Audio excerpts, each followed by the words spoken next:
Hello, welcome to KTA Quick and Order Recipes. I'm Chef Maka, and today we're going to make Baba Ghanoush. Cut the eggplants in half lengthwise and score the flesh with a paring knife. Drizzle with olive oil and season with salt and pepper. Roast in a 350-degree oven for about 15 to 20 minutes until the flesh is soft. Remove from the oven and allow to cool slightly.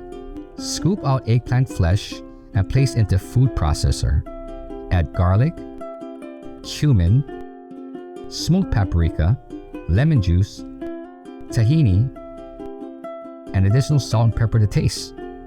Process until well combined and serve with fresh vegetables and flatbread.